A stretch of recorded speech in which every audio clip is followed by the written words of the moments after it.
Hello guys, അങ്ങനെ കാശ്മീറൊക്കെ പോയി കറങ്ങിത്തിരിഞ്ഞ് അവസാനം തിരിച്ചെത്തിയേക്കാണ്. അപ്പൊ എന്റെ കമന്റ് ബോക്സിലേക്ക് വന്ന ഏറ്റവും കൂടുതൽ ചോദ്യങ്ങൾക്കുള്ള ഉത്തരമാണ് ഞാനിപ്പോ ഇന്നത്തെ വീഡിയോയിൽ പറയാൻ പോകുന്നത്.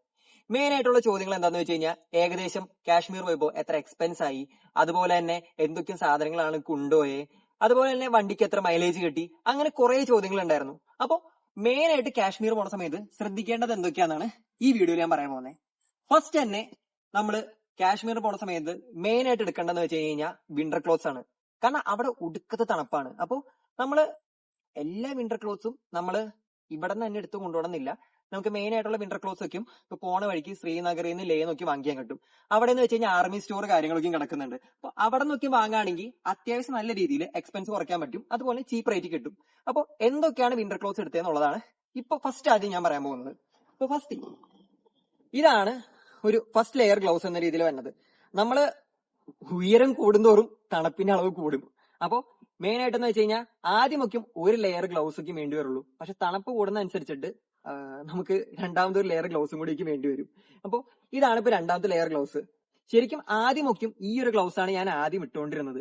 പക്ഷെ തണുപ്പ് കൂടുന്ന അനുസരിച്ചിട്ട് ഇതിന്റെ ഒപ്പം ഈ ഒരു ഗ്ലൗസിന് മുകളിൽ ഇതുപോലത്തെ ഒരു എക്സ്ട്രാ ലെയറും കൂടി ഇടേണ്ടി വന്നു.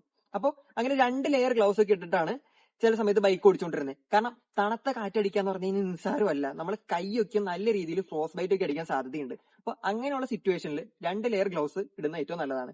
പിന്നെ വേറൊരു കാര്യം എന്ന് വെച്ച് കഴിഞ്ഞാൽ, നമ്മൾ 2 ലെയർ ഗ്ലൗസ് ഇട്ടാലും ഇപ്പൊ നമ്മളൊരു ഫുൾ കൈ ഡ്രസ് ഇട്ടാലും ഇതിന്റെ ഇടയിൽ കൂടെ നല്ല രീതിയിൽ കാറ്റിടും. കൈയിന്റെ ഈ ഗ്യാപ്പിൽ കൂടെ നല്ല രീതിയിൽ തണുത്ത കാറ്റ് അടിക്കുന്നതുകൊണ്ട് തന്നെ നമുക്ക് ഈ ഒരു ഗ്യാപ്പിൽ നമുക്ക് പ്രൊട്ടക്ട് ചെയ്യാനായിട്ട് പ്രത്യേകിച്ച് ഒരു സാധനമൊന്നുമില്ല. നമുക്കിപ്പോ കാശ്മീർ പോണ സമയത്ത് മെയിൻ ആയിട്ടെന്ന് വെച്ച് കഴിഞ്ഞാൽ നമുക്ക് കട്ടിയുള്ള വിന്റർ സോക്സ് ഒക്കെ വാങ്ങാൻ കിട്ടും. ഇപ്പോ ഞാൻ കാലിൽ തന്നെ 2 ലെയറോളം വിന്റർ സോക്സ് ആണ് ഇട്ടത്. ഇപ്പൊ ഏകദേശം ഞാനൊരു 4 സെറ്റ് വിന്റർ സോക്സ് ആണ് കിടക്കുന്നത്. എന്ന് വെച്ച് കഴിഞ്ഞാൽ ഒരു സോക്സിന്റെ ഒപ്പം 2 ലെയർ സോക്സ് ഒക്കെ ഇട്ടിട്ടാണ് ഏകദേശം തണുപ്പ് ഹാൻഡിൽ ചെയ്യാൻ വന്നത്. പക്ഷെ ഈ കൈയിന്റെ ഇടയിലുള്ള ഗ്യാപ്പിലുള്ള തണുപ്പ് പ്രൊട്ടക്ട് ചെയ്യാനായിട്ട് നമുക്ക് വേറൊരു സാധനമില്ല. അപ്പോ ഞാനൊരു വിന്റർ സോക്സ് ഞാൻ വാങ്ങി. വിന്റർ സോക്സ് വാങ്ങിച്ചു കഴിഞ്ഞിട്ട് 2 രീതിയിൽ കട്ട് ചെയ്തു. എന്ന് വെച്ചാൽ ഈ ഒരു കുഞ്ഞൊരു ഹാക്കാണെന്ന് പറയാം. അപ്പൊ വിന്റർ സോക്സ് 2 രീതിയിൽ കട്ട് ചെയ്തു. ഇങ്ങനെയാണ് ഞാൻ കട്ട് ചെയ്തേക്കുന്നത്. വിന്റർ സോക്സ് കട്ട് ചെയ്തതിനു ശേഷം ഏകദേശം ഈ ഒരു രീതിയിൽ ഞാൻ ഇട്ടു. ഈ ഒരു രീതിയിലേക്ക് ഇട്ടതിന് ശേഷം എന്ന് വെച്ചാൽ നമുക്ക് ഇവിടെ കൈയുടെ ഇവിടെ ലോക്കും കിടക്കുന്നുണ്ട്. അതുപോലെ സോക്സ് ഈ ഒരു ഗ്ലൗസ് 2 ലെയർ ഗ്ലൗസ് ഇടായി. ഇപ്പൊ ഇതിന്റെ മുകളിൽ 2 ലെയർ ഗ്ലൗസും കൂടി ഇടുന്നുണ്ട്. അപ്പൊ ഇതാണ് ഫസ്റ്റ് ലെയർ ഗ്ലൗസ്. അത് കഴിഞ്ഞ് കഴിഞ്ഞിട്ട് സെക്കൻഡ് ലെയർ ഗ്ലൗസ്. അങ്ങനെ ഈ 2 ലെയർ ഗ്ലൗസ് ഇട്ടിട്ട് ഈ ഒരു ഗ്യാപ്പ് നമുക്ക് ഈ ഒരു ലൈഫ് ഹാക്ക് എന്ന് പറയുന്ന പോലെ തന്നെ, ഈ തണുപ്പ് ഹാക്ക് എന്ന് പറയുന്ന പോലെ തന്നെ ഈ വിന്റർ സോക്സ് നല്ല രീതിയിൽ തണുപ്പിൽ നിന്ന് പ്രൊട്ടക്ട് ചെയ്യും. അപ്പൊ ഏകദേശം ഫസ്റ്റ് ആയിട്ട് കൈയും കൈയുടെ ഇവിടം വരെയുള്ള പ്രൊട്ടക്ട് ചെയ്യുന്ന കാര്യങ്ങൾ എന്തൊക്കെയാന്നുള്ളത് പറഞ്ഞു. അപ്പൊ ഈ സാധനങ്ങളൊക്കെ നമുക്ക് ലേന്ന് വാങ്ങിക്കാന്നുള്ളൂ. പിന്നെ ലേന്ന് തന്നെ അത്യാവശ്യം കട്ടിയുള്ള ഫേസ് കവർ ചെയ്യുന്ന സാധനം വാങ്ങാം. അപ്പൊ ഈ ഒരു സാധനം വാങ്ങിച്ചു കഴിഞ്ഞ് കഴിഞ്ഞാൽ അത്യാവശ്യം നല്ല രീതിയിൽ ഫേസ് കവർ ചെയ്യുന്നുണ്ട്. ഇത് അത്യാവശ്യം കട്ടിയുള്ള മെറ്റീരിയൽ ആണ്. നമുക്ക് ലേ സൈഡിൽ നിന്ന് എന്തായാലും വാങ്ങാൻ കിട്ടും. അപ്പൊ ഇതൊക്കെ അത്യാവശ്യം നല്ല മൂക്കൊക്കെയും നമുക്ക് നല്ല രീതിയിൽ ഫസ്റ്റ് ഒക്കെ എന്ന് വെച്ചാൽ നമ്മുടെ മുഖത്തെ ഏറ്റവും കൂടുതൽ തണുക്കുന്ന വെച്ചാൽ മൂക്കായിരിക്കും. അപ്പോ തണുത്ത കാറ്റൊക്കെ മൂക്കിൽ അടിക്കാതിരിക്കാൻ അത്യാവശ്യം കട്ടിയുള്ള തന്നെ ഇതുപോലത്തെ ഒരു ബാരക്ലാവ് വാങ്ങാം.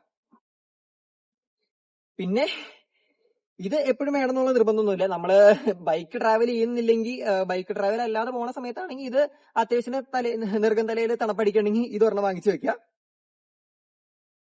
പിന്നെ അത്യാവശ്യം എന്ന് വെച്ച് കഴിഞ്ഞാൽ ഈ കൈയിന്റെ ഈ ഗ്യാപ്പ് പോലെ തന്നെ നമ്മുടെ കഴുത്തിന്റെ ഈ ഗ്യാപ്പിലും നല്ല രീതിയിൽ തണുപ്പടിക്കും. ഇപ്പൊ ബൈക്ക് ഓടിച്ചു പോകണമെങ്കിൽ നല്ല രീതിയിൽ തണുപ്പടിക്കും. അപ്പൊ അതുപോലെ തന്നെ വല്ല വൂളന്റെ ക്ലോത്ത് ഒക്കെ ഉണ്ടാവുകയാണെങ്കിൽ, അതിപ്പോ എവിടെ നിന്ന് വാങ്ങാൻ കിട്ടുമെന്നൊന്നും അറിയില്ല, ഈ ഒരു കഴുത്തിന്റെ ഈ ഏരിയയിലും നല്ല രീതിയിൽ പ്രൊട്ടക്ഷൻ വെക്കാം. ഇപ്പൊ ആ ബാരക്ലാവും വെക്കാം. ബാരക്ലാവ് വെച്ചതിന് പിന്നെ താഴെ ഈ ഒരു കഴുത്തിന് ഇവിടെ വെച്ച് കഴിഞ്ഞ് കഴിഞ്ഞാൽ അപ്പൊ ഇതിന് മുകളിൽ വേറെ ഒരു തണുത്തൊരു ജാക്കറ്റും കൂടി വരും. എന്ന് വെച്ച് കഴിഞ്ഞാൽ വിന്റർ ക്ലോത്ത് മുകളിലേക്ക് കൂടെ വരും. അപ്പൊ അങ്ങനെ വരുന്നതോടുകൂടി ഈ ഗ്യാപ്പിൽ കൂടെ തണുപ്പടിക്കൽ നമുക്ക് പ്രൊട്ടക്ട് ചെയ്യാൻ പറ്റും. ഇപ്പോ ഫസ്റ്റ് ലെയർ ഓഫ് ഡ്രസ് എന്ന് പറയുന്നത് ശരിക്കും തെർമൽസ് ആണ്. ഏറ്റവും കൂടുതൽ നമ്മളുടെ ബേസിൽ കിടക്കുന്നത് തെർമൽസ് ആണ് വേണ്ടത്. ഇപ്പോ തെർമൽ പാൻസ് ആണ് ഇത് കിടക്കുന്നത്. ഇതും ശ്രീനഗറിൽ നിന്ന് വാങ്ങിച്ചാണ്. ഇതുപോലത്തെ ഒരു തെർമൽ പാൻസ് വാങ്ങാൻ കിട്ടും. അത്യാവശ്യത്തിന് ഉള്ളിൽ അത്യാവശ്യം നല്ല വൂളൻ പ്രൊട്ടക്റ്റിംഗ് കിടക്കുന്നുണ്ട്. അതുപോലെ തന്നെ തെർമൽ ടോപ്പും കിടക്കുന്നുണ്ട്. ഇതാണ് തെർമൽ ടോപ്പ്. ഈ ഒരു സെയിം തന്നെ ഒറ്റ സെറ്റ് ആയിട്ട് തന്നെ വാങ്ങിയാൽ കിട്ടുന്നത്. ഇതിന്റെ ഉള്ളിലും അത്യാവശ്യം വൂളൻ തന്നെയാണ്. അപ്പോൾ അത്യാവശ്യം ബോഡി ഹീറ്റ് നല്ല രീതിയിൽ തെർമൽസ് പ്രൊട്ടക്ട് ചെയ്യും. കാലിന്റെ തെർമൽസിന്റെ ഒപ്പം തന്നെ അത്യാവശ്യം ഒരു വാട്ടർ പ്രൂഫ് പാന്റ് കൂടി വാങ്ങാൻ കിട്ടും. ഇതൊക്കെ നമുക്ക് ലേന്ന് വാങ്ങാൻ കിട്ടും. അപ്പൊ ഇതിന്റെ ഉള്ളിലും അത്യാവശ്യം വൂളൻ പാഡിങ് കിടക്കുന്നുണ്ട്. അപ്പൊ ഏകദേശം ഒരു 3 ലെയർ ഡ്രസ് ഉണ്ടായാലാണ് എന്ന് വെച്ച് കഴിഞ്ഞാൽ തെർമൽസിന് മുകളിൽ ഏതെങ്കിലും ഒരു പാന്റ്, അതിന്റെ ഏറ്റവും മുകളിൽ ഇതുപോലത്തെ ഒരു പ്രൊട്ടക്ട് ചെയ്യുന്ന ഒരു പാന്റ് ഉണ്ടായിരിക്കും കഴിഞ്ഞാൽ മാത്രമാണ് നമുക്ക് അത്യാവശ്യം തണുപ്പ് ഹാൻഡിൽ ചെയ്യാൻ പറ്റുള്ളൂ. ഇത് അപ്പോ മെയിൻ ആയിട്ടും ഒരു ഓഗസ്റ്റോ സെപ്റ്റംബറോ അല്ലെങ്കിൽ ജൂലൈ ഓഗസ്റ്റ് സെപ്റ്റംബറിലും ഇത്രയ്ക്ക് ആവശ്യം വരുന്നില്ല. ആ ടൈമിൽ വലിയ തണുപ്പില്ല. പക്ഷെ അല്ലാത്ത മാസങ്ങളിൽ പോവാണെങ്കിൽ നമുക്ക് 3 ലെയർ എന്തായാലും വേണം. ഏകദേശം പാന്റിന്റെ പറഞ്ഞു, അതുപോലെ തന്നെ താഴെ 2 ലെയർ സോക്സ് വേണമെന്ന് പറഞ്ഞു, പിന്നെ ടോപ്പിലുള്ളതും പറഞ്ഞു. ടോപ്പിനുള്ളിൽ ഒരു തെർമൽ വേണം, പിന്നെ തെർമലിന് മുകളിൽ അത്യാവശ്യം കട്ടിയുള്ള ഒരു ജീൻസ് മെറ്റീരിയലുള്ള ഈ ഒരു മെറ്റീരിയൽ സാധനമാണ് ഇട്ടത്. അതിന്റെ മുകളിൽ ഞാൻ ഏകദേശം വാട്ടർ പ്രൂഫ് പ്ലസ് റെയിൻകോട്ട് പോലത്തെ ഒരു മെറ്റീരിയലുള്ള ഒരു ജാക്കറ്റ് ഇട്ടു. പക്ഷെ ഈ ഒരു 3 മാത്രം പോരാ, ഇതിന്റെ ഒപ്പം തന്നെ വേറൊരു ലെയറും കൂടി ഒരു ജാക്കറ്റോ അല്ലെങ്കിൽ ഒരു എക്സ്ട്രാ പ്രൊട്ടക്ഷൻ ഉണ്ടായി കഴിഞ്ഞാൽ അത്രയ്ക്ക് നല്ലതാണ്. അങ്ങനെയാണെങ്കിലാണ് നമ്മുടെ ബോഡി ഹീറ്റിംഗ് അത്യാവശ്യം നല്ല രീതിയിൽ കൺസർവ് ചെയ്യാൻ പറ്റുള്ളൂ. അപ്പൊ ഇത്രയൊക്കെയാണ് വിന്റർ ക്ലോത്ത്സിന്റെ മെയിൻ ആയിട്ടുള്ള കാര്യങ്ങൾ. കൈയിന്റെ ഗ്ലൗസ്, കൈയിന്റെ താഴെയുള്ള പ്രൊട്ടക്ഷൻ, അതുപോലെ തന്നെ കഴുത്ത്, അതുപോലെ തന്നെ ബാരക്ലൗവ്. അപ്പൊ ഇത്രയ്ക്കും കാര്യങ്ങളൊക്കെയാണ് മെയിൻ ആയിട്ടും നമ്മൾ ശ്രദ്ധിക്കേണ്ടത്. അതുപോലെ തന്നെ ഹെൽമെറ്റ് വെക്കുന്ന സമയത്ത് വൈസർ അത്യാവശ്യം ഉണ്ടാവാതിരിക്കുന്നത് നല്ലത്. കാരണം വൈസർ അടച്ചിട്ട് വണ്ടി ഓടിക്കുകയാണെങ്കിൽ ചില സമയത്ത് നല്ല രീതിയിൽ ഫോഗിങ് വരും. ഫോഗിങ് വന്നു കഴിഞ്ഞാൽ ചിലപ്പോൾ നമുക്ക് കണ്ണ് കാണാൻ പറ്റിയെന്നിരിക്കില്ല. അപ്പോൾ അതനുസരിച്ചിട്ട് നിങ്ങൾ അതനുസരിച്ച് എന്തെങ്കിലും പ്ലാൻ ചെയ്യുക. എന്ന് വെച്ചാൽ വൈസർ ഒന്നെങ്കിൽ റിമൂവബിൾ ആയിരിക്കണം, അല്ലെങ്കിൽ എക്സ്ട്രാ എന്ന രീതിയിൽ കണ്ണിന് പ്രൊട്ടക്ഷൻ ഉള്ള സാധനങ്ങൾ എന്തെങ്കിലും കരുതാം. പിന്നെ വേറെ എന്താന്ന് വെച്ച് കഴിഞ്ഞാൽ നമ്മുടെ കയ്യിൽ ഒരു പോസ്റ്റ് പെയ്ഡ് സിം വേണം. സംഭവം എന്താന്ന് വെച്ച് കഴിഞ്ഞാൽ ജമ്മു അല്ലെങ്കിൽ അതിന് മുകളിലേക്ക് പോവാണെങ്കിൽ, ജമ്മുന്നും കാശ്മീർ സൈഡിലേക്കും പോവാണെങ്കിൽ, അല്ലെങ്കിൽ ലഡാക്ക് പോവാണെങ്കിൽ ആ സൈഡിലൊന്നും നമ്മുടെ നോർമൽ സിം വർക്ക് ആവില്ല. നമ്മുടെ കയ്യിൽ all India post paid SIM വേണം. അപ്പോ എപ്പോഴും പ്രിപ്പയർ ആയിരിക്കുക. നമ്മുടെ നാട്ടിൽ നിന്ന് തന്നെ നമ്മള് എയർടെലിന്റെയോ ജിയോയുടെയോ സ്റ്റോറിൽ പോയി കഴിഞ്ഞിട്ട് all India post paid SIM എടുക്കാൻ നോക്കുക. നോർമൽ പോസ്റ്റ് പെയ്ഡ് സിം അല്ല, പ്രത്യേകം പറയണം, all India post paid SIM എന്ന രീതിയിൽ എടുക്കുക. പറ്റാവുന്ന ഞാൻ സജസ്റ്റ് ചെയ്യണത് എയർടെൽ എടുക്കാനാണ് നോക്കണത്. എയർടെൽ ആണെങ്കിൽ നമുക്ക് ലേന്ന് ഉള്ളിലേക്കുള്ള സ്ഥലങ്ങൾ പോവാണെങ്കിൽ, പാങ്ങോങ്ങോ ഹാൻലെയോ അതുപോലെ തന്നെ ഉള്ളേരിയയിലേക്ക് പോവാണെങ്കിൽ ആ സൈഡിൽ എയർടെലിനാണ് റേഞ്ച് ഉള്ളത്. പക്ഷെ ലേ ടൗണിൽ ഏറ്റവും കൂടുതൽ റേഞ്ച് ഉള്ളത് ജിയോക്ക് ആണെങ്കിലും നമുക്ക് ഏറ്റവും മുക്കും മൂലയ്ക്കും റേഞ്ച് കിട്ടണമെങ്കിൽ അതിന് എയർടെൽ തന്നെ വേണം. ഇനി മെയിൻ ആയിട്ടും എല്ലാവരും ചോദിച്ച എന്നോടുള്ള മെയിൻ ചോദ്യമാണ് എത്ര എക്സ്പെൻസ് ആയി എന്നുള്ളത്. ഏകദേശം കാശ്മീർ പോയി വരാനായിട്ട് ഏകദേശം എക്സ്പെൻസ് ഏകദേശം ഒരു 1,12,000 രൂപയായി മൊത്തം എക്സ്പെൻസ്. അപ്പോ 45 ദിവസത്തോളം ട്രാവൽ ചെയ്ത് ഏകദേശം 12,000 കിലോമീറ്ററോളം ഓടി. ആ ഒരു ദിവസത്തിനുള്ളിൽ ഈ ഒരു 1,12,000 എന്ന് പറയുന്നത് വളരെ എക്സ്പെൻസ് വളരെ കുറവാണ്. മെയിൻ ആയിട്ടും ഇത്രയ്ക്കും എക്സ്പെൻസ് എനിക്ക് കുറയ്ക്കാൻ പറ്റിയെന്ന് വെച്ച് കഴിഞ്ഞാൽ ഞാൻ ആകെ 2 നേരം ഭക്ഷണം കഴിച്ചുകൊണ്ടിരുന്നുള്ളൂ. അപ്പൊ ഫുഡിന് എന്ന രീതിയിൽ മാക്സിമം ബഡ്ജറ്റ് ചെയ്ത് മാക്സിമം ചെലവ് ഞാൻ കുറച്ചു. അതുപോലെ തന്നെ സ്റ്റേ ആണെങ്കിലും ഞാൻ ടെന്റിലൊക്കെയാണ് ഇടയ്ക്ക് സ്റ്റേ ചെയ്തുകൊണ്ടിരുന്നത്. പോണ വഴിക്കൊക്കെ ഞാൻ പെട്രോൾ പമ്പിലൊക്കെയാണ് സ്റ്റേ ചെയ്തത്. അപ്പൊ അങ്ങനെ പെട്രോൾ പമ്പിൽ ടെന്റ് ഒക്കെ എടുത്ത് സ്റ്റേ ചെയ്യുന്ന സമയത്ത് നല്ല രീതിയിൽ റൂമിന്റെ റെന്റും അല്ലെങ്കിൽ റൂമിൽ സ്റ്റേ ചെയ്യുന്ന രീതിയിൽ നല്ല രീതിയിൽ പൈസ ലാഭിക്കാൻ പറ്റി. അതുപോലെ തന്നെ ഫുഡിന് 2 നേരം ആയതുകൊണ്ട് അങ്ങനെ പൈസ ലാഭിക്കാൻ പറ്റി. പിന്നെ വേറൊരു രീതിയിൽ ഒരു ഗുണം പറ്റിയെന്ന് വെച്ച് കഴിഞ്ഞാൽ എന്റെ കുറെ കസിൻസുകളൊക്കെയും പോണ വഴിക്ക് ഇപ്പോൾ ഡൽഹി സൈഡിലും പൂനെ സൈഡിലും ബാംഗ്ലൂർ സൈഡിലൊക്കെ ഉണ്ടായി. അപ്പോൾ പോണ വഴിക്കൊക്കെ എന്റെ കസിൻസിന് വീട്ടിലൊക്കെ സ്റ്റേ ചെയ്യുന്നതുകൊണ്ട് തന്നെ ആ ഒരു രീതിയിൽ എനിക്ക് ഇപ്പോ താമസത്തിനൊക്കെയും അത്യാവശ്യം നല്ല രീതിയിൽ പൈസ എനിക്ക് ലാഭിക്കാൻ പറ്റി. ആ ഉള്ള റീസൺസ് കൊണ്ട് മാത്രമാണ് എന്റെ ഏകദേശം എമൗണ്ട് ഒരു 1,12,000 ആയി. ഇപ്പൊ ഈ 45 ദിവസത്തെ ട്രാവലിന് ഏകദേശം ഒരു നോർമലി ഒരു സോളോ റൈഡ് പോവാണെങ്കിൽ അത്യാവശ്യം നല്ല രീതിയിൽ നമ്മൾ ഭക്ഷണത്തിനൊന്നും അങ്ങനെ വളരെ ബഡ്ജറ്റ് പിടിക്കാതെ പോവാണെങ്കിൽ ഏകദേശം 2 ലക്ഷത്തോളം രൂപയാവും. അപ്പോ മാക്സിമം ബഡ്ജറ്റിൽ കാശ്മീർ പോയി വരാനായിട്ട് നമുക്ക് ഏറ്റവും എളുപ്പമുള്ള വഴി എന്ന് വെച്ച് കഴിഞ്ഞാൽ, ഒന്ന് നമ്മൾ ഡൽഹിയിലേക്ക് ബൈക്ക് അങ്ങോട്ട് കൊറിയർ ചെയ്യുക. ട്രെയിൻ വഴി ഡൽഹിയിലേക്ക് ബൈക്ക് കൊറിയർ ചെയ്യുക. അത് കഴിഞ്ഞിട്ട് ഡൽഹിയിൽ നിന്ന് ബൈക്ക് എടുക്കുക. അത് കഴിഞ്ഞിട്ട് കാശ്മീറൊക്കെയും പോയിട്ട് കറങ്ങി തിരിച്ചു വരാം. അത് കഴിഞ്ഞിട്ട് തിരിച്ചും ബൈക്ക് തിരിച്ച് കൊറിയർ ചെയ്യുക. അങ്ങനെ കൊറിയർ ചെയ്യുകയാണെങ്കിൽ അത്യാവശ്യം ഇപ്പൊ ഫുഡിനൊന്നും ബഡ്ജറ്റ് ചെയ്യാതെയും അല്ല അങ്ങനെ ഒരു സ്റ്റേയിനും കുറെ റിസ്ക് ഒന്നും എടുക്കാതെ പോവാണെങ്കിൽ നമുക്ക് ഏകദേശം ഒരു 80,000 രൂപയിൽ നമുക്ക് മാക്സിമം ഒരു ലഡാക്ക് റൈഡ് ലാഭിക്കാം. പിന്നെ നിങ്ങൾക്ക് ഇപ്പൊ 80,000 അത്യാവശ്യം നല്ലൊരു പ്രൈസ് ആണ് ഒരു കാശ്മീർ പോയിട്ട് വരാനായിട്ട് എന്ന് വരാണെങ്കിൽ നമുക്ക് പിന്നെയും ബഡ്ജറ്റ് കുറയ്ക്കാനാണെങ്കിൽ നേരെ ലേയിലേക്ക് ഫ്ലൈറ്റ് കയറാം. ലേയിലേക്ക് ഫ്ലൈറ്റ് കയറിയിട്ട് ലേ സൈഡിൽ നമുക്ക് ഇപ്പോ ഹിമാലയനും അതുപോലെ തന്നെ ബുള്ളറ്റൊക്കെ റെന്റിന് കിട്ടും. അപ്പൊ ഇപ്പൊ ലേയിലേക്ക് ഫ്ലൈറ്റ് കയറിയിട്ട് ആ ഒരു ഭാഗത്ത് നിന്ന് തന്നെ ഇപ്പൊ ഹിമാലയനും ബുള്ളറ്റൊക്കെ റെന്റ് എടുക്കുകയാണെങ്കിൽ നല്ല രീതിയിൽ എക്സ്പെൻസ് കുറയ്ക്കാൻ പറ്റും. അടുത്തത് എന്താന്ന് വെച്ച് കഴിഞ്ഞാൽ ഞാൻ ടെന്റ് അടിച്ചത് എവിടെ വെക്കാന്നൊക്കെ ചോദിച്ചിട്ടുണ്ടായിരുന്നു. എന്ന് വെച്ച് കഴിഞ്ഞാൽ ഈ ഇന്ത്യ മൊത്തം ട്രാവൽ ചെയ്യുന്ന സമയത്ത് ടെന്റ് അടിക്കുന്നത് സേഫ് ആണെന്ന് ചോദിച്ചു.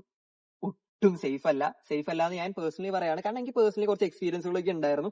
ആഗ്ര സൈഡിലേക്കും ചെറുതായിട്ടൊരു ആക്രമണം എന്ന രീതിയിലുള്ള സിറ്റുവേഷൻ ഞാൻ ഫേസ് ചെയ്തിട്ടുണ്ടായിരുന്നു.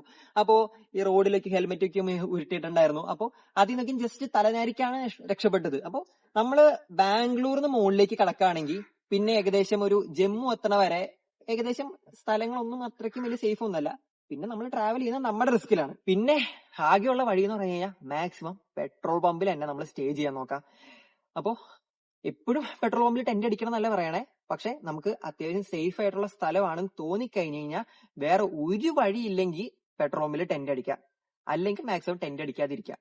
പിന്നെ ജമ്മുന്ന് മുകളിലേക്ക് പോകുമ്പോൾ എവിടെ വേണമെങ്കിലും ടെന്റ് അടിക്കാം. പിന്നെ വലിയ കുഴപ്പമൊന്നുമില്ല. എന്ന് വെച്ചാൽ ശ്രീനഗറിൽ നിന്ന് ലേ പോണ വഴിക്കാണെങ്കിൽ നമുക്ക് എവിടെ വേണമെങ്കിലും ടെന്റ് അടിക്കാം. പക്ഷെ അത് ഏകദേശം ഒരു ജൂലൈ ഓഗസ്റ്റ് സെപ്റ്റംബർ മാസത്തിലെ ആ ഒരു ഇപ്പോ കാശ്മീർ സൈഡിലേക്ക് ടെന്റ് അടിക്കാൻ പറ്റുള്ളൂ. അല്ലാത്ത മാസങ്ങളാണ് പോണെങ്കിൽ അവിടെ ഭയങ്കര തണുപ്പായിരിക്കും. ആ ടൈമിലേക്കും ആ ഒരു ഭാഗത്ത് ടെന്റ് അടിക്കുകയാണെങ്കിൽ നമുക്ക് സർവൈവ് ചെയ്യാൻ തന്നെ ഭയങ്കര പാടാണ്. പിന്നെ ഏകദേശം പോണ സമയത്ത് ഇപ്പോ എല്ലാവരും വണ്ടിയുടെ ഫ്രണ്ടില് ഒരു GPS പോലത്തെ ഒരു സെറ്റപ്പ് എല്ലാവരും ഫിറ്റ് ചെയ്യുന്നുണ്ട്. അപ്പൊ സോളോ ട്രാവലേഴ്സ് എല്ലാവരും ഒരു GPS ഒരു മൗണ്ട് പോലത്തെ ഒരു സംഭവം എന്റെ എന്ന് വെച്ചാൽ ബൈക്കും ഫിറ്റ് ചെയ്യുന്നുണ്ട്. അപ്പൊ ഞാൻ എന്റെ ബൈക്കും അതുപോലത്തെ ഒരു സാധനം ഫിറ്റ് ചെയ്തില്ല. ഏകദേശം ഒരു 12-15 രൂപയാണ് അതിനാവുന്നത്.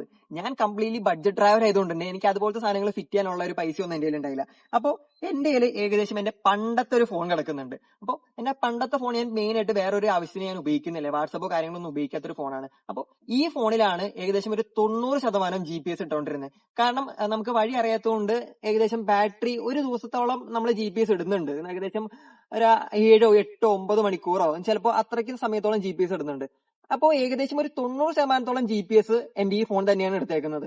അതിനുശേഷം ഇത് ഡെഡ് ആവണ സമയത്താണ് എന്റെ മെയിൻ ആയിട്ടുള്ള ഒരു സെക്കൻഡറി ഫോൺ ആയിട്ടുള്ള എന്റെ മെയിൻ ആയിട്ടുള്ള ഫോൺ ആയിട്ടുള്ള വാട്സപ്പ് ഇൻസ്റ്റാഗ്രാം ആയിട്ട് ഉപയോഗിക്കുന്ന ഈ ഫോണിലത്തെ GPS രണ്ടാമത് ഇട്ടത്.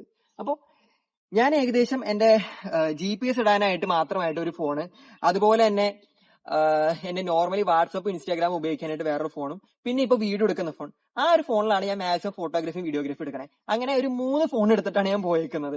അപ്പോ പുതിയ ഫോണൊന്നും വാങ്ങണം എന്നല്ല പറയണത്. എന്റെ കയ്യിലുള്ള പഴയ ഫോൺ ഞാൻ കളഞ്ഞിട്ടില്ല. ഏകദേശം ഒരു 7 വർഷം പഴക്കമുള്ള ഫോണാണ് ഇത്. ഏകദേശം ഒരു 3-3.5 വർഷം പഴക്കമുള്ള ഫോണാണ് ഇത്. ഇപ്പൊ പിന്നെ ആ ഒരു ഫോൺ ഫോട്ടോഗ്രാഫി വീഡിയോഗ്രാഫിക്ക് ഇപ്പൊ ഞാൻ ഈ വീഡിയോ എടുക്കുന്ന ഫോണ് ഏകദേശം കഷ്ടി ഒരു 3-4 മാസമായിട്ടുള്ളൂ. അപ്പൊ ഈ ഒരു 3 ഫോണുകൾ വെച്ചിട്ടാണ് ഞാൻ ഏകദേശം കാശ്മീർ ഏകദേശം നൈസായിട്ട് പോയി സർവൈവ് ചെയ്ത് വന്നത്. അപ്പോ ഇത്രയ്ക്കൊക്കെ എനിക്ക് ജസ്റ്റ് പറയാനുള്ളൂ. പിന്നെ വണ്ടിയുടെ മൈലേജ് ചോദിച്ചവരോട് ഞാൻ പറയാനുള്ളതെന്ന് വെച്ച് കഴിഞ്ഞാൽ വണ്ടി എത്ര സ്പീഡിൽ പോകുന്നതനുസരിക്കും വണ്ടിയുടെ മൈലേജ്. ഇപ്പൊ അത്യാവശ്യം നല്ല സ്പീഡിലാണ് വണ്ടി പോകുന്നതെങ്കിൽ മൈലേജ് നമുക്ക് കുറവാണ് കിട്ടുന്നത്. ഏകദേശം ഒരു 70-80 റേഞ്ചിൽ ഇപ്പൊ ഏത് വണ്ടി ഓടിക്കുകയാണെങ്കിലും അത്യാവശ്യം നല്ല രീതിയിൽ മൈലേജ് കിട്ടും. പക്ഷെ നമ്മുടെ വണ്ടിയുടെ സ്പീഡ് കൂടുന്നതോറും നമ്മുടെ വണ്ടിയുടെ മൈലേജ് കുറഞ്ഞുകൊണ്ടിരിക്കും. അപ്പൊ മാക്സിമം മൈലേജ് കിട്ടണമെങ്കിൽ 70-80 കിലോമീറ്റർ സ്പീഡിൽ വെക്കണം. പക്ഷെ ഹൈവേയിലൊക്കെ കിട്ടണത് പോണ സമയത്ത് ചില സമയത്ത് നമുക്ക് സ്പീഡ് എടുക്കേണ്ടി വരും. കാരണം നമ്മൾ മടുക്കും, നമ്മൾ കുറെ ട്രാവൽ ചെയ്യുമ്പോൾ നമ്മൾ മടുക്കും. അപ്പോൾ ചിലപ്പോ അത്യാവശ്യം നല്ല സ്പീഡ് എടുക്കേണ്ടി വരും. ഇപ്പൊ എക്സ്പ്രസിന് ഏകദേശം മൈലേജ് എനിക്ക് കിട്ടിയെന്ന് വെച്ച് കഴിഞ്ഞാൽ ആവറേജ് 33 പക്ഷെ ഒരു 70-80 കിലോമീറ്റർ സ്പീഡിൽ ഒരു കോൺസ്റ്റന്റ് സ്പീഡിൽ പോവാണെങ്കിൽ നമുക്ക് 54 കിലോമീറ്റർ വരെ മൈലേജ് കിട്ടും. പിന്നെ അതിന് സ്പീഡിൽ പോവാണെങ്കിൽ ഭയങ്കരമായിട്ട് മൈലേജ് കുറയും. ഇപ്പൊ 130 റേഞ്ചിലേക്കും പോവാണെങ്കിൽ നമുക്ക് ഏകദേശം കിട്ടാവുന്ന മൈലേജ് എന്ന് പറഞ്ഞാൽ 20-16 ആയിരിക്കുള്ളൂ. അപ്പൊ ഇത്രയ്ക്കൊക്കെയുള്ളൂ മൊത്തത്തില് കേരള ടു കാശ്മീരിലുള്ള എല്ലാവരുടെ ചോദ്യത്തിനുള്ള ഉത്തരം. പിന്നെ ഫുഡിന്റെ കേസിലും എന്നോട് കുറെ പേര് ചോദിച്ചു വല്ല ഫുഡിനൊക്കെ വല്ല പ്രശ്നം കിട്ടിയോ എന്നുള്ളത്. അങ്ങനെ ഫുഡിനൊന്നും എനിക്ക് അങ്ങനെ വലിയ പ്രശ്നമൊന്നും കിട്ടിയിരുന്നില്ല. ഭാഗ്യത്തിന് ആണ് അങ്ങനെ കിട്ടാതിരുന്നത്. അപ്പോ എപ്പോഴും നല്ല വിശ്വസിച്ചിട്ടുള്ള കടയിൽ തന്നെ ഫുഡ് കഴിക്കാൻ നോക്കാം. അപ്പോ നമുക്ക് ഏറ്റവും കൂടുതൽ വിശ്വസിച്ച് കഴിക്കാൻ പറ്റുന്ന വെച്ച് കഴിഞ്ഞാൽ ഏകദേശം ശ്രീനഗറിൽ നിന്ന് മുകളിലേക്ക് കാശ്മീർ ഭാഗത്തേക്ക് പോണ സമയത്ത് ഒരുവിധം എല്ലാ ഫുഡും വിശ്വസിച്ച് കഴിക്കാൻ പറ്റും. പക്ഷെ ഒരു സെൻട്രൽ ഇന്ത്യ, ഇപ്പൊ നടുഭാഗത്തായിട്ടുള്ള ഇന്ത്യയിലേക്കും നമ്മൾ വളരെ ശ്രദ്ധിച്ചിട്ട് അത്യാവശ്യം നല്ലൊരു ക്ലീൻ ആയിട്ടുള്ള ഒരു റെസ്റ്റോറന്റിൽ കയറിയിട്ട് വേണം ഫുഡൊക്കെ കഴിക്കാനായിട്ട്. ഞാൻ മാക്സിമം ഏത് സൈഡിൽ പോവാണെങ്കിലും അവിടുത്തെ ഫുഡ് ട്രൈ ചെയ്യാനാണ് ഞാൻ കൂടുതലും ആഗ്രഹിക്കുന്നത്. എനിക്ക് അത്രയ്ക്കും ശ്രദ്ധിച്ചിട്ട് നമ്മളിപ്പോ കൂടുതൽ ഗ്രേവി ടൈപ്പുള്ള ഫുഡുകളൊക്കെയും കഴിക്കാതിരിക്കാൻ നോക്കാം. ഞാൻ മാക്സിമം ഒരു ബഡ്ജറ്റ് ആയതുകൊണ്ട് മാക്സിമം ബ്രെഡ് ഓംലെറ്റ് ഒക്കെ വെച്ചിട്ടാണ് അഡ്ജസ്റ്റ് ചെയ്ത് പോയത്. പക്ഷെ തിരിച്ചു വരുന്ന സമയത്ത് കൂടുതലും അവിടുത്തെ ഫുഡുകളൊക്കെയും എക്സ്പ്ലോർ ചെയ്ത് ട്രൈ അടിച്ചിട്ടാണ് പോയത്. ഇപ്പോ എല്ലാ സൈഡിലും ഇപ്പൊ നമ്മുടെ സൈഡിൽ നമ്മുടെ നാട്ടിലെ മീൽസ് ആണെങ്കിൽ ഇപ്പൊ നോർത്ത് ഇന്ത്യയിലേക്ക് പോയി കഴിഞ്ഞാൽ താലിയാണ്. ഇപ്പൊ ഗുജറാത്തിൽ പോയാൽ ഗുജറാത്തി താലി, പഞ്ചാബിൽ പോയാൽ പഞ്ചാബി താലി. അപ്പോൾ എല്ലാ ഏരിയയിലും അതിന്റേതായ ഒരു മീൽസ് സെറ്റ് പോലത്തെ സാധനമാണ് ഉണ്ട്. കാശ്മീർ ഒക്കെ പോവാണെങ്കിൽ അത്യാവശ്യം നമുക്ക് നല്ല രീതിയിൽ നോൺ വെജ് ഒക്കെ കഴിക്കാൻ പറ്റും. സൂപ്പ് ഉണ്ടാവും. അപ്പോൾ അതൊക്കെ വെച്ച് കഴിഞ്ഞിട്ട് നമുക്ക് അത്യാവശ്യം നമുക്ക് ബോഡി ഹീറ്റും അല്ലെങ്കിൽ നമുക്ക് എല്ലാ കാര്യങ്ങളും കൺസേർവ് ചെയ്യാൻ പറ്റും. ഇപ്പൊ ഫുഡ് ഒരു സ്ഥലത്തും വിശ്വസിച്ച് കഴിക്കാൻ പറ്റുന്നില്ലെങ്കിൽ ബ്രെഡ് ഓംലെറ്റ് എന്ന രീതിയിലും മാഗി വെച്ചിട്ട് അഡ്ജസ്റ്റ് ചെയ്യാം. അപ്പൊ ബ്രെഡ് ഓംലെറ്റും മാഗിയുമാണ് ഇപ്പൊ ഫുഡിന്റെ കേസിൽ ഞാൻ പറയുന്നത്. പക്ഷെ എല്ലാ സ്ഥലത്തും വെള്ളവും അതുപോലെ തന്നെ വിശ്വസിക്കാൻ കൊള്ളൊന്നുമില്ല. അപ്പൊ മാക്സിമം നമ്മള് എവിടെയാണ് വിശ്വസിക്കാൻ കൊട്ടാവുന്ന വെള്ളമുള്ള അത് അവിടെ നിന്ന് തന്നെ നമ്മള് ഒരു 2, 3, 4 കുപ്പി ഒക്കെ നമ്മൾ സ്റ്റോർ ചെയ്ത് വെക്കുക. പിന്നെ നമുക്കൊരു ഡൗട്ട് ഉണ്ടെങ്കിൽ നമ്മൾ ക്ലോറിൻ ടാബ്ലറ്റ് എടുത്തിട്ട് ആ വെള്ളത്തിലേക്ക് ഇടാം. അപ്പൊ ക്ലോറിൻ ടാബ്ലറ്റ് ഏകദേശം ഒരു 30 മിനിറ്റിനുള്ളിൽ ഏകദേശം ഒരു ഡൗട്ട് ഉള്ള വെള്ളത്തിന് വെക്കും അത്യാവശ്യം നല്ല രീതിയിൽ പ്യൂരിഫൈ ചെയ്ത് കിട്ടും. അതുപോലെ തന്നെ ORS ഉണ്ട്, ഒരു 20 രൂപയുടെ സെഷനുള്ള ORS ഉണ്ട്. അതും ആ ഒരു വെള്ളത്തിലേക്ക് മിക്സ് ചെയ്യുകയാണെങ്കിൽ നമുക്ക് ഒരുവിധം നമുക്ക് വെള്ളത്തിനും പണി കിട്ടാതെ സേഫ് ആയിട്ട് വരാം. സോ ഇത്രയ്ക്കൊക്കെ ഉള്ളൂ മെയിൻ ആയിട്ടും കേരള ടു കാശ്മീർ പോകുന്ന സമയത്ത് ശ്രദ്ധിക്കേണ്ട കാര്യങ്ങൾ. അപ്പോ ദാറ്റ്സ് ഇറ്റ്.